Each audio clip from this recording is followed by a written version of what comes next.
सवाल ये है कि छोटी छोटी चीज़ों के ऊपर मुझे इतना ज़्यादा डिप्रेशन क्यों हो जाता है, मैं इतना ज़्यादा डिप्रेस क्यों हो जाता हूँ। ये छोटा छोटा इसलिए हो गया कि ये छोटे छोटे मिलके बहुत बड़ा हो चुका है। ऐसे बहुत सारे छोटे छोटे छोटे इतने ज़्यादा बन चुके हैं कि ये बॉइलिंग पॉइंट के ऊपर आ गया है, ये फटने के ऊपर आ गया है।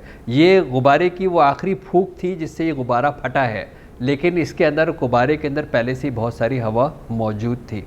क्योंकि आपने छोटी छोटी चीज़ों को जमा करके रखा, उनको सॉर्ट नहीं किया, उनको सॉल्व नहीं किया, उनको रिज़ॉल्व नहीं किया, इसलिए आपकी अब ये जो छोटी सी चीज़ आपको नज़र आ रही है, ये उस सारे का मजमूआ का आखिरी वो तीर था जिसके ऊपर ये फट गया।